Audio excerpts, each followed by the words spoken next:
بسم اللہ الرحمن الرحیم اللہم صلی علی محمد وعلی آلہ وازواجہ واصحابہ اجمعین۔ باب مسح راسی کلی، پورے سر کا مسح کرنا، یعنی یہ نہیں ہے کہ اگر سر کے ایک دو بالوں کا مسح کر لیں تو یہ بھی کافی ہے، ٹھیک ہے۔ امام شافعی رحمہ اللہ فرماتے ہیں کہ اگر ایک دو بالوں کا بھی مسح کر لیا جائے تو کافی ہے، اور امام ابو حنیفہ نعمان بن ثابت رحمہ اللہ فرماتے ہیں کہ ربع راس، سر کے چوتھے حصے کا مسح کیا جائے گا، ٹھیک ہے نا، یعنی اتنا بھی کر لیا جائے تو ایک فائد کر جائے گا۔ اور امام مالک رحمہ اللہ کے نزدیک پورے سر کا مسح کیا جائے گا، تو راجح موقف اس میں امام مالک رحمہ اللہ کا ہے کہ پورے سر کا مسح کیا جائے گا، نہ کہ ایک دو بالوں کا کر لیں تو یہ بھی کافی ہے، یا ربع راس سر کے چوتھے حصے کا کر لیں تو یہ بھی کافی ہے۔ اللہ تعالیٰ کا ارشاد ہے وَامْسَحُوا بِرُؤُوسِكُمْ، اور تم مسح کرو اپنے سروں کا۔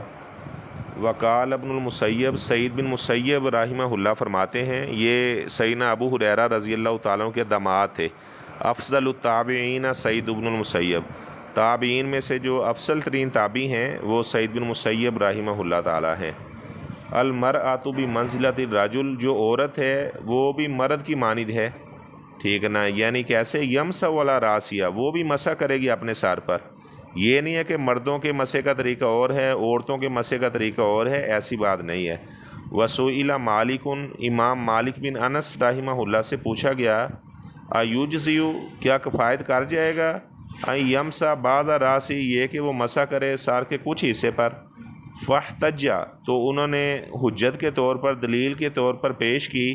بھی حدیث عبداللہ ابن زید، عبداللہ بن زید رضی اللہ تعالیٰ عنہ کی حدیث جو آگے آ رہی ہے۔ جی پڑھیں آگے۔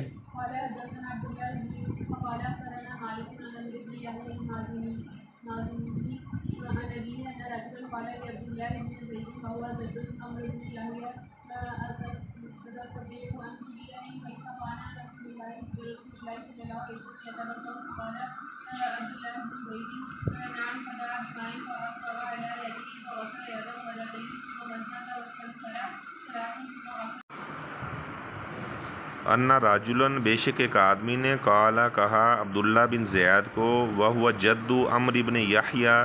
یہ جو عبداللہ بن زید رضی اللہ تعالیٰ عنہ ہیں یہ عمرو بن یحییٰ کے دادا ہیں۔ ان سے کہا اتستطیع، کیا تو طاقت رکھتا ہے، یہ اجوہ واوی ہے ہفتہ اقسام سے، ومن تطوع خیرا، استطاع یستطیع ہفتہ اقسام سے اجوہ واوی ہے، فطوعت لہ نفس قتل اخی، اتستطیع، کیا تو طاقت رکھتا ہے، ان ترینی، یہ کہ تو دکھائے مجھے، کیف کان رسول اللہ صلی اللہ علیہ وسلم یتوضأ، آپ صلی اللہ علیہ وسلم کی وضو کرنے کی کیفیت کیا تھی۔ فقالا، تو عبداللہ بن زید فرمانے لگے، نعم، بالکل، میں آپ کو یہ طریقہ بتاتا ہوں کہ آپ صلی اللہ علیہ وسلم وضو کیسے کیا کرتے تھے۔ فدعا بماء، انہوں نے پانی منگوایا، فافرغ علی یدیہ، افرغ علی یدیہ، اپنے ہاتھ پر انہوں نے پانی بہایا، فغسل یدہ مرتین، اپنے ہاتھ کو دھویا دو بار، ثم مضمض، پھر انہوں نے کلی کی، واستنثر ثلاثا، اور انہوں نے ناک کو جھاڑا، ثلاثا، تین بار، ثم غسل وجہہ ثلاثا، پھر انہوں نے دھویا اپنا چہرہ تین بار، ثم غسل یدیہ مرتین مرتین الی المرفقین، پھر دھویا انہوں نے اپنے ہاتھوں کو دو دو بار کونیوں سمیت، یعنی کونی جو ہے یہ بھی اس کے اندر یہ غائط ہے، اور غایا جو ہوتی ہے نا وہ مغیہ میں داخل ہوتی ہے۔ ثم مسح راسہ بیدیہ، پھر انہوں نے مسح کیا اپنے سر کا اپنے دونوں ہاتھوں کے ساتھ، فاقبل بہما وادبر، آگے سے پیچھے کو لے گئے ان دونوں ہاتھوں کو، وادبر، اور پیچھے سے آگے کو لے آئے ان دونوں ہاتھوں کو، بدأ بمقدم راسی، شروع کیا انہوں نے سر کے اگلے حصے سے، حتی ذهب بہما الی کفاؤ، حتیٰ کہ لے گئے ان دونوں کو الی کفاؤ، گدی تک،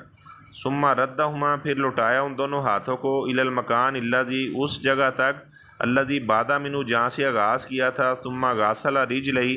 پھر انہوں نے دھو لیا اپنے دونوں پاؤں کو، ٹھیک ہے نا، پورے سر کا مسح کیا۔ تو امام مالک رحمہ اللہ کے نزدیک بھی پورے سر کا مسح کیا جائے گا۔ تو جب ان سے پوچھا گیا کہ اگر بعض سر کا مسح کر لیا جائے تو پھر کیا اس کے بارے میں، تو انہوں نے آگے یہ والی روایت پیش کی کہ اپنا جو ہے نا پورے سر کا مسح کیا جائے گا، ایک دو بالوں کا مسح کرنا یا اس طرح ربع راس کا مسح کرنا یہ ایک فائد کر جائے گا، ایسا درست نہیں ہے، بلکہ یہ دیکھیں آپ صلی اللہ علیہ وسلم کا طریقہ انہوں نے بتایا عبداللہ بن زید رضی اللہ تعالی عنہ نے، تو سر کے اگلے حصے سے جو آغاز کیا حتی ذہب بہما الی، اور گدی تک لے گئے، اور پھر ثم ردہما الی المکان الذی، پھر وہاں سے جہاں سے آغاز کیا تھا پھر اس جگہ تک لے آئے، پھر لوٹایا ان ہاتھوں کو الی المکان الذی، اس جگہ تک، الذی بادا منہ، جہاں سے آغاز کیا تھا، ثم غسل رجلہ، اس کے بعد اپنے پاؤں کو دھو لیا۔ تو جو سر کا مسح ہے وہ ایک بار ہی کیا جائے گا، جیسے باقی اعضاء کو 3 بار دھویا جاتا ہے، ٹھیک ہے نا، 3 بار دھونا سنت ہے، تو اس سے کم بھی دھویا جا سکتا ہے، جیسے ذکر آیا ہے کہ بعض اعضاء کو انہوں نے 2 دفعہ دھویا، تو یہاں سے پتہ چلا کہ بعض اعضاء کو 1 بار دھونا، 2 بار دھونا یا 3 بار دھونا، ایسے کیا جا سکتا ہے۔ اگر پانی کم ہے تو آپ چہرہ 2 بار دھو لیں، ٹھیک ہے، بازو جو ہے 2 بار دھو لیں، کوئی حرج نہیں ہے۔ ہاں اگر پانی آپ کے پاس موجود ہے تو آپ پھر اپنا 3 بار دھو لیں، سنت پر عمل کریں، لیکن 3 بار سے زیادہ نہیں دھوئیں گے۔ آپ صلی اللہ علیہ وسلم نے فرمایا کہ جس نے 3 بار سے زیادہ دھویا فقد اساء، اس نے برا کیا، وتعدی، اور وہ حد سے بڑھا، وظلم، اور اس نے اپنے نفس پر ظلم کیا۔ تو بعض نے کہا کہ سر کا مسح بھی 3 بار ہے۔ اچھا انہوں نے 3 بار کیسے بنایا ہے کہ جب سر کے اگلے حصے سے شروع کیا تو علاقفہ گدی تک لے گئے، وہ کہتے ہیں 1 بار ہو گیا، اور پیچھے سے آگے کو لے آئے، یہ 2 بار ہو گیا، اور جو کانوں کا مسح کرنا ہے، ٹھیک ہے نا، یہ 3 بار ہو گیا۔ حالانکہ یہ 3 بار نہیں بنتا، جو کان ہے دونوں الاذنان من الراس، دونوں کان سر کا حصہ ہی ہیں، ٹھیک ہے نا۔ تو اس میں بھی راجح موقف یہ ہے کہ جب آپ نے سر کا مسح کر لیا تو کانوں کے لیے آپ نیا پانی نہیں لیں گے، ٹھیک ہے نا، اسی طرح ہی آپ جو ہے نا یعنی کانوں کا مسح کریں گے، تو یہ 3 بار نہیں بنتا، سر کا مسح کرنا 1 بار ہی ہے۔